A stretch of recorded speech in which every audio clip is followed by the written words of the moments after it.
एकादशी विशेष व्हिडिओमध्ये मी पूनम तुम्हा सर्वांचं मनापासून स्वागत करते. 27 मेला म्हणजे उद्याच अधिक महिन्यातील पहिली एकादशी.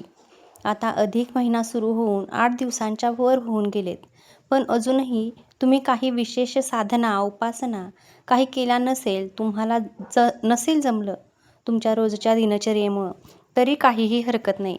पण हा 27 मेचा दिवस मात्र मिस करू नका, कारण अधिक महिन्यातल्या एकादशीचं महत्त्व काही वेगळंच आहे.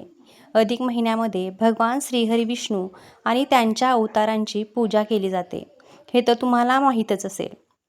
आणि एकादशीचा दिवस हाच मुळात भगवान श्रीहरी विष्णूंना समर्पित असणारा दिवस आहे.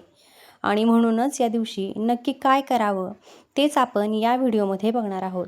इतर वेळी तुम्ही उपवास करत नसाल एकादशीचा, तरी या दिवशी एकादशीचा उपवास नक्की करा. त्यामुळे पापक्षय होतो, मन शुद्ध होतं, सकारात्मक बनतं. आर्थिक, मानसिक आणि कौटुंबिक अडचणी कमी होण्यासाठी तुम्ही या दिवशी भगवान श्रीहरी विष्णूंकडे प्रार्थना करू शकता. सगळ्यात महत्त्वाचं म्हणजे या दिवशी विष्णू सहस्त्रनाम म्हणावं किंवा ऐकावं तरी, किंवा तुम्हाला हरिपाठ येत असेल तर हरिपाठ तरी या दिवशी नक्की म्हणावा. भगवान श्रीहरी विष्णूंच्या एखाद्या मंत्राचा जप या दिवशी नक्की करावा. काही फार मोठे वेगळे मंत्र माहिती नसले तरी काहीही हरकत नाही आहे. विठ्ठल विठ्ठल म्हणालात तरीसुद्धा तुमची साधना ईश्वरापर्यंत पोहोचणार आहे. त्या नामामध्ये तेवढी ताकद आहे. 27 तारखेला सकाळी लवकर उठावं, स्नान करावं, स्वच्छ वस्त्र परिधान करावीत आणि भगवान श्रीहरी विष्णूंची किंवा तुमच्याकडे पांडुरंगाची मूर्ती असेल किंवा पांडुरंगाचा फोटो असेल तर त्याची पूजा सकाळी करावी. तुळशीपत्र अर्पण करावं. एकादशीच्या दिवशी तुळशीची पानं काढत नाहीत. तुम्ही आदल्या दिवशी म्हणजे आजच काढून ठेवू शकता आणि एकादशीच्या दिवशी ती पांडुरंगाला वाहू शकता, अर्पण करू शकता. त्याचबरोबर पिवळी फुलं जर तुम्हाला मिळाली, पिवळ्या फुलांचे महत्त्व विष्णू पूजेमध्ये खूप असतं, पण पिवळी फुलंसुद्धा भगवान श्रीहरी विष्णूंना पांडुरंगाला नक्की अर्पण करा. म्हणजे सकाळी लवकर उठून पांडुरंगांची पूजा करणं शक्य असेल तर करा. जर तुम्हाला कामावर जावं लागतंय, सकाळी तुम्ही पूजा करत नाही तर संध्याकाळी केली तरीसुद्धा चालेल. अगदीच सादर संगीत पूजा करायला जमणार नसेल तर सुरुवातीला म्हटलं तसं विष्णू सहस्रनाम किंवा हरिपाठ किंवा भगवद्गीतेचा 15वा अध्याय यापैकी काहीही ऐका किंवा म्हणा. सगळ्यात महत्त्वाची गोष्ट आहे अधिक मासामध्ये दानधर्म करणं, आणि तो एकादशीला जर तुम्ही करणार असाल तर त्याचं पुण्य कैक पटीने अधिक होतं. या दिवशी गाईला चारा खाऊ घालणं, वस्त्रदान, अन्नदान, गरजूंना गरज असणाऱ्यांना वस्तूंचे दान करणं, पक्ष्यांसाठी पाणी बाहेर ठेवणं किंवा धान्य देणं या गोष्टी महत्त्वाच्या मानल्या जातात.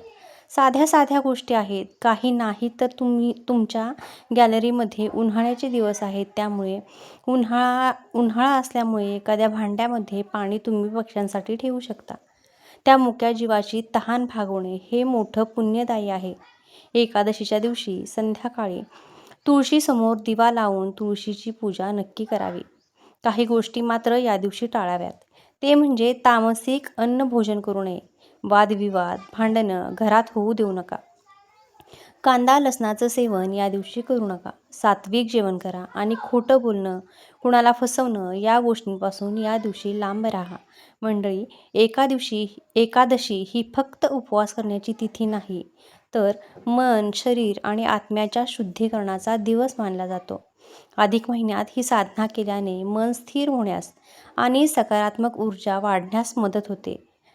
असं होतं ना कधी कधी की कामावर जायचं आज मनच नाही आहे, काम करण्याची ऊर्जाच नाही आहे किंवा काही नवीनच करावं वाटत नाही. अशा व्रतांची ती ऊर्जा आपल्या शरीरामध्ये येते. त्या गोष्टींचा अनुभव प्रत्येकानेच घेऊन बघावा. भक्तिभावाने जरी फक्त विठ्ठल विठ्ठल तुम्ही या दिवशी असा जरी जप केला, एकादशीच्या दिवशी विठ्ठलाचं नाव घेतलं तरीसुद्धा तुमच्या विचारांमध्ये होणारा बदल नक्कीच तुम्हाला अनुभवायला मिळेल. पण नाव घेताना किंवा कुठलेही स्तोत्र म्हणताना, ऐकताना पूर्ण लक्ष देणं गरजेचं आहे.